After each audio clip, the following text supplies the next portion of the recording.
Hello, everyone, and welcome to XVC Tech Insights podcast, where we dive deep into the world of Web3. We get successful founders, top tier VCs, and successful companies to come on the podcast and teach you all about Web3 from their insights. I'm Aneri merchant, investment manager at XVC Tech. XVC Tech is the Web3 VC arm of XDC network ecosystem. And today I'm joined by Gabriel, who is a killer Web3 VC and knows the space inside out. His previous track record was with Outlier Ventures, where he accelerated early stage projects, and now he's the managing partner of 50x Capital, heading his own VC fund.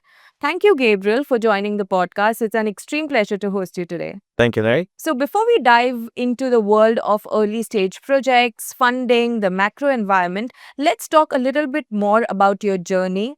If you could start with what actually inspired you to get into the world of Web3, how was your time at Outlier Ventures, and a little bit more about what you're doing at 50x Capital. Sure. It is a pleasure to be here. Thank you very much for the invitation. On my journey, I started 2019, 2020 to start discovering really what blockchain technologies were. I was studying computer science in university, and I remember that two founders, they were the founders of Arweave, if you remember the protocol. They came to my university in the US and gave a speech about incentivization as humans. And I remember that I asked them a couple of questions that they liked a lot. And at the end of the quarter, they hired me as an intern. It was my first job into blockchain. And I was doing data science with them, so something completely unrelated with what I'm doing now, but not really, because there are some similarities and patterns. So I talked to Sam and Victor at that time, and I started more than the internship itself. I started really learning about blockchain as the technology stack, more than the investment side. I didn't know anything. I didn't even get tokens out of Harweave at the beginning. But I started the first job I had was in a Web2 company. It was called Confluent. There was a still very tech heavy, we call it data streaming. So it's based on an open source technology called Kafka that is related on blockchain on some way, but not in Web3. And I was doing that for 2 years, and then I started mentoring, and I was always in the Web3 ecosystem, by the way. Yeah, so I was mentoring people, especially in my skills that were sales and marketing more than anything else. And then I started mentoring Web3 startups, and one of the first ones that I did is a shout out to my friends at Bricken, by the way. Those are RWA tokenization platform. They were in Barcelona because I was in Barcelona at the time, and I started get more and more into the space until I met one of my good friends and ex-colleague that is called Ricardo Pagano. That is a program manager at Outlier Ventures. So Rick was leading Filecoin. That as in Outlier Ventures, we'll talk about it more after that, but we were collaborating with layer 1 and protocols, that, and to kickstart their ecosystem growth. So Rick was leading what it was Filecoin at that time, and I did my first batch, my first cohort as a mentor, especially focused on growth. So that's my specialty. Even as a VC, 50x is going to be focused on growth of the startups per se. So I did that one as a mentor. I joined Outlier Ventures full time, and after a couple of months, we did a few very good deals with layer ones and foundations, and I was leading partnership worldwide. So I did participate in the VC, in the investment committee, we call them. So we were recruiting projects, but I was getting really close to the founders, and I saw that, and I started advising a couple of founders until after 2 years, and it was a beautiful journey with Outlier Ventures. I met my partner. He's coming from the AI space, and I'm coming from the crypto space, and then we had a very interesting deal we did together. And we decided to open 50x to invest at the intersection of the two technologies. So blockchain and AI, crypto and AI specifically. And this is going to be the investment thesis. But the fund is very new. So we started in February. and now we are gearing up. Now it's not the best moment to invest. It's always good for early stage. That's where we were going to focus anyway, but we're taking it slow in terms of how much we are investing right now, because we want to see a couple of macro patterns how they're going to play out. Thank you so much, Gabriel, for sharing your journey right from Web2, fresh out of college, to a Web2 project, to accelerating at Outlier Ventures, and now having your own fund. I think it's been a really good journey that you've had with so much of knowledge. And I've seen you at Outlier Ventures and the way you really interact with founders. And I would say that you are really very good at it. So I really want to know more about 50x, in the sense that what kind of investment thesis do you have? What projects do you look for? And then we could probably get into more specific questions on early stage founding. At 50x, we're going to be focusing very much on what I was focusing on before. So it's early stage, pre-seed, seed stage. We are investing in ideas and founders more than anything else. We do have a product in-house. It's the technology for a foundational model. And so we're going to be investing very much as an ecosystem fund as well. So for the project that are using our technology, we're going to be investing it. So it's wholesome as a cycle for the projects. But we're going to look at any kind of investment. We're doing the structure right now for equity investment, and we are going to do token investments as well.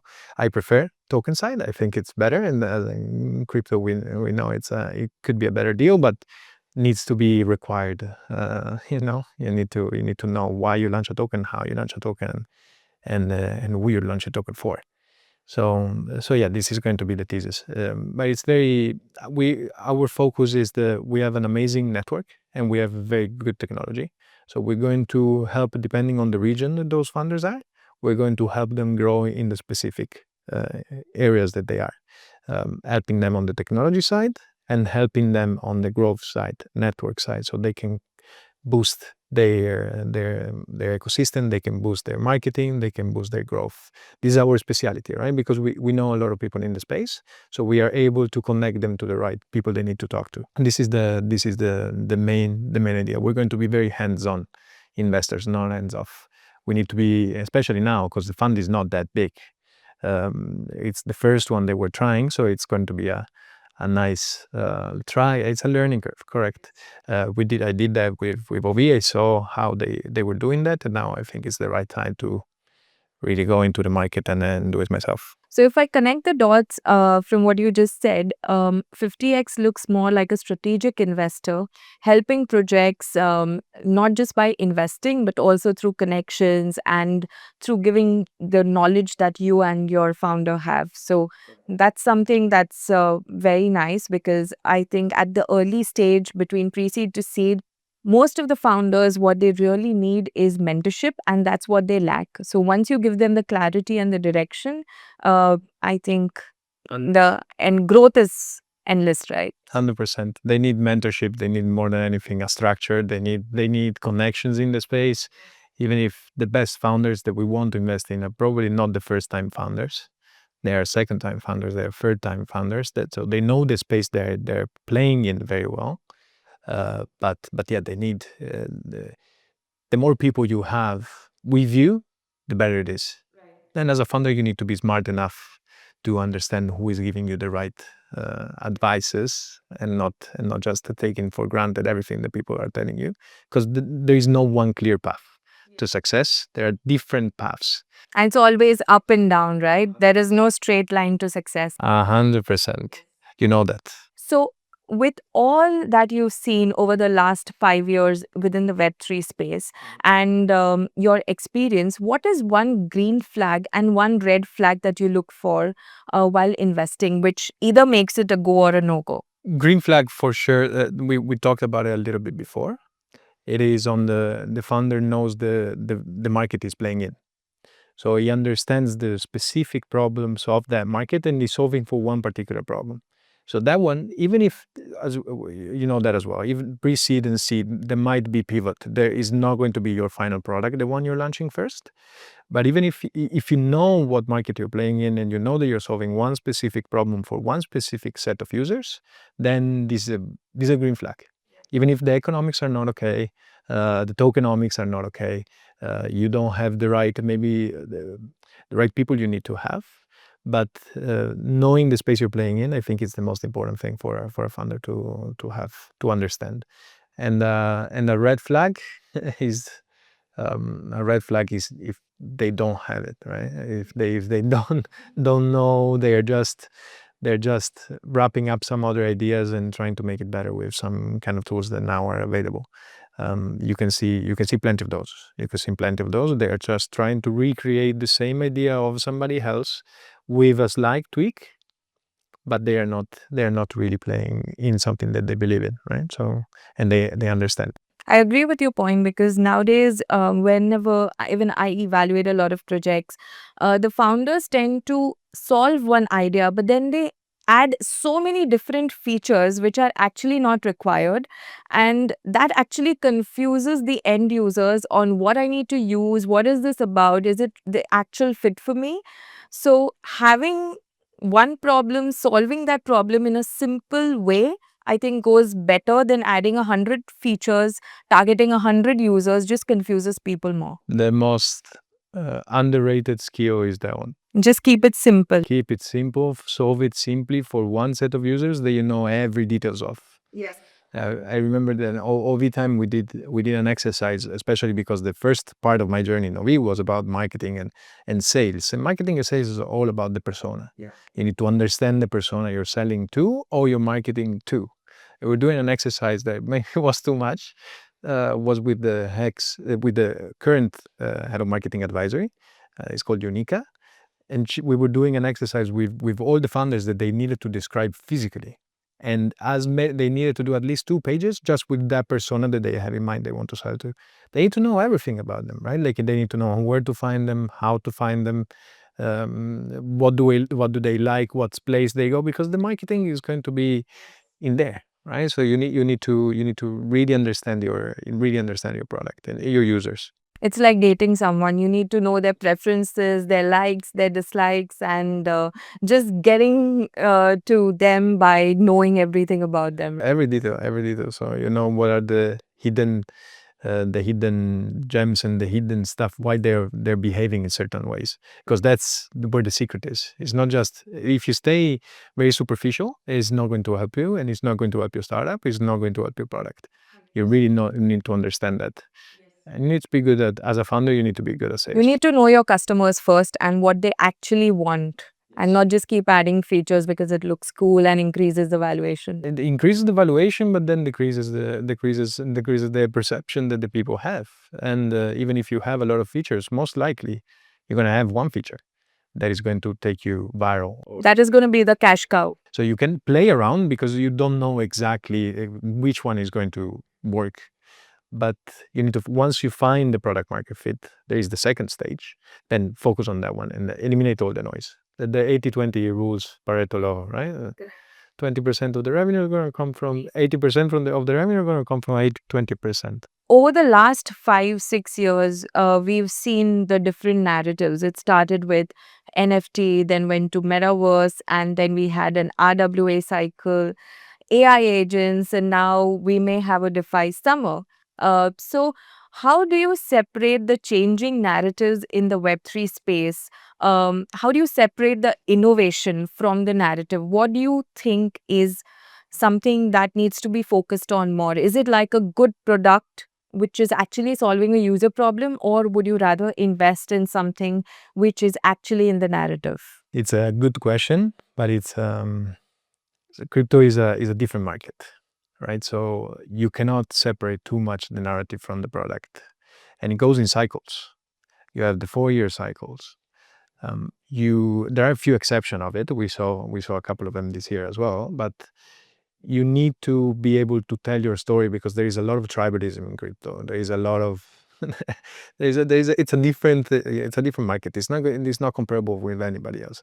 So even if you solve a very specific technological need and you solve a problem, if it is too early or too late, you're not going to have the success that you want, because the first mover advantage might be with somebody else that would gain the traction, and you're going to be out of the game, right? So yeah, narrative, you need to understand when is the right moment to play, and I am focused on the narrative of this year more than anything else, because this year, most likely, as macroeconomics look like, this year is the year where we're going to have a bull market towards the end of the year. Depend on our friend in the US, but if he decides to write something on Twitter as well. But it looks like all the macroeconomic structure is still intact. So we are heading towards a bull market towards the end of the year. So right now, as I'm investing even in the narrative as well. And I think AI is going to be very big, extremely big, not only in the Web3 space, but in Web2, most likely, like majority of them in Web2. But there are things that we're solving in crypto that will help the Web2 traditional trad AI, as in Bankless they call it, on they will help that side. So I'm focusing on the narrative this year. One is AI, and the other one, RWA, is very important. The stablecoin is going to be important as well. So now that we have your narrative in place, considering we come across a founder who is in AI and stablecoin market, coming from an AI and stablecoin market, how much weightage would you give to a founder versus an idea versus the current situation in the market?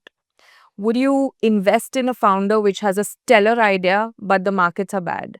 Or would you rather invest in a okay founder but with a killer idea? Depends on the moment. I would always, as a person, as a VC, I would always back up a founder more than the idea itself, because you know that if you invest in that, you're creating a relationship with that founder as well. That if you really found, and there are very few of them, there are very few gems, but if you really found a founder that is a stellar founder, invest in them no matter what. Maybe not through the VC fund, but you invest in them personally. You need to stay close to him, and maybe it's not the right time with that idea, but you want to support him, because the stellar founders are what makes or breaks a project. Right. Especially early stage. Right now, we know that the team is the most important thing. The founder is the most important thing. It's not the idea per se. The idea needs to be well-rounded, but we know you're going to pivot 5-6 times before launching and 10 times before launch. We know, right? Like there are a few occasions, of course, that you're going towards one way and you're gonna go over there. But the ability to change and the ability to adapt to the current situation that you're facing, it's the most important thing for a founder. So I don't know, what do you think? Yeah, I think resilience is something that comes on the top of the list, because if the founder is not resilient and he is really scared of the market cycles or the market narratives, or just spooking out about I'm not getting enough traction, I need more money, rather than that, if he's just focused on solving the problem the right way, at one point his idea is going to get picked up by VCs. So I think having that resilience is very important in founders, and of course the other things follow. Execution is again a key, because a good idea with a bad execution means nothing. So I think from my side it would probably be resilience and execution. And I think even in the crypto cycle, what we require is patience, because the narratives change too fast, the market pumps and dumps too fast, and the VCs change their mind as well very fast. So and the narratives are coming and going all the time. But when I say invest in the narrative, is not that just jump on the bandwagon. I just want to make sure that the founders have a very strong narrative and story in his mind, which lasts for a couple of cycles and lasts forever, sustainably. Of course, lasts for a long time, and the story is good, right? Like everything has the right ingredients. Right? There are many ingredients on a success story.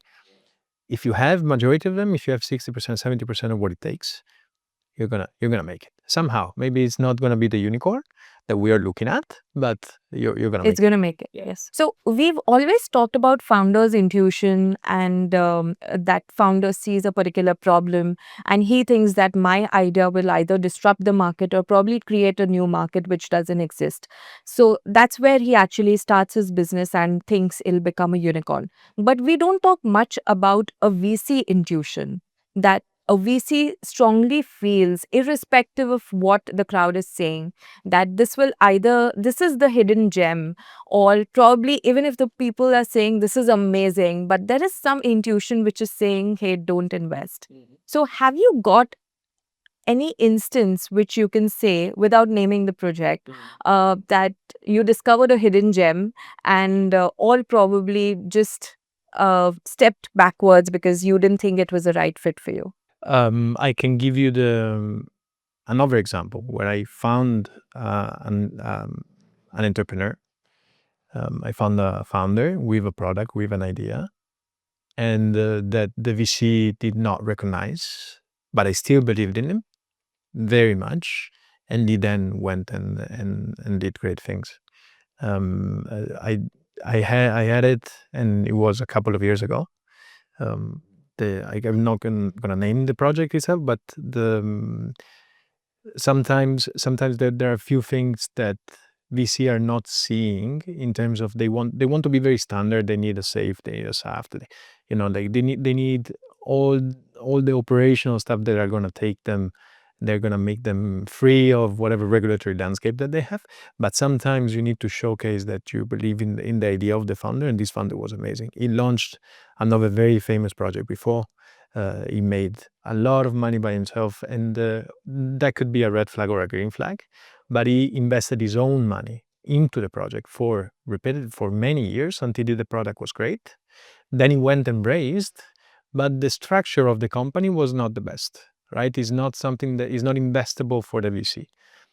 But I knew what was the problem. VCs were just passing on the deal.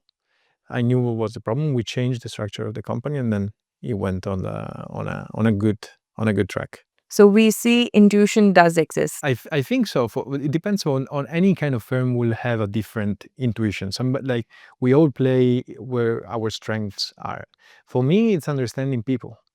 More than anything else, more than I understand technology. I studied technology. I understand what it means, and I understand the macroeconomic structure of the market. But what really makes or breaks it for me is the people that you want to invest to, especially at the early stage. Because at the end of the day, it's probably just an idea. You are actually investing in the founders, the grit of the founders, the vision of the founders. So understanding them on a more human level makes all the difference in the world. For sure. It's the only thing that I look into whenever we invest. It's the only thing I look into. It was different, for example, on OV side. When you're bigger and you need to you invest in numbers, then it becomes a numbers game, right? So you know that you're going to have a 1%, 2% possibility of success, but you know that 1%, if it does up to that 1000x, you're still in green, right? So that one becomes a numbers game. So you're playing more on the narrative side. So the last couple of cohorts that we did were more very, and you remember that, very specific on what narrative. Yes, on certain types of narratives. But I believe, especially when it comes to me, on putting my hand in my pocket and giving out the money that we closed in the fund, is I prefer to invest in the founder themselves and select very curated projects. We're smaller, of course. So at early stage, like apart from the founder, what we actually look at is traction in terms of numbers, users, revenue. And often even we are guilty of saying that traction actually solves everything, right? What do you think? Is traction overrated, or is traction actually an indicator of product market fit? It depends what stage, right? So if you are on the idea stage and you don't have very much traction, what I look at is the tribalism that is behind the community that you're starting to create. When sometime I did call the users of the product to understand if they what were they thinking about the product. If they loved it, and that you saw that they loved it, then this is a great thing. Even if before the numbers are picking up, you know that they are solving a problem for somebody specific, and there are going to be tons of them. That's a thesis that I have. You just go and talk to the users themselves. Right. I think having real users is important as well, because nowadays there are a lot of bots which actually make up a lot of traction. So it kind of gives a different perspective than what the actual reality is. But you can see them, you can spot them very quickly. You can see projects that they're completely botted and they have fake numbers. But you feel it. I don't know if you have it, right? But you feel it. Yes, there's the intuition side. You feel it that there is something wrong. Yes. And as long as you go and check a little bit, because that's the due diligence process, you're gonna find out that, yeah. And if somebody's buying their product, if they don't have real traction and they're showcasing the traction that they don't have, that there is another problem that you need to understand. I think the VC, and what really I love about the VC game, it's much more about psychology than it is about anything else. Tech and everything else, because that can be fixed with the right people. But if the founder has the right mentality, then done. So thank you, Gabriel, for your amazing insights into evaluating early stage projects and also your 2 cents on how to structure deals. And I'm sure the audience has benefited a lot in terms of how to approach a VC, how do VCs evaluate deals, and of course, how do you negotiate deals. So before we move on to part 2, I would like to thank the audience for watching part 1. Stay tuned for part 2, wherein we dive deep into advice for founders, talking a lot about how founders should get traction, get community, and of course, raise money from the VCs. And we'll end it with VC confessions, a rapid fire round, talking to Gabriel about his confessions during his time as a VC. So thank you for tuning in to part 1 and look forward to having you in part 2.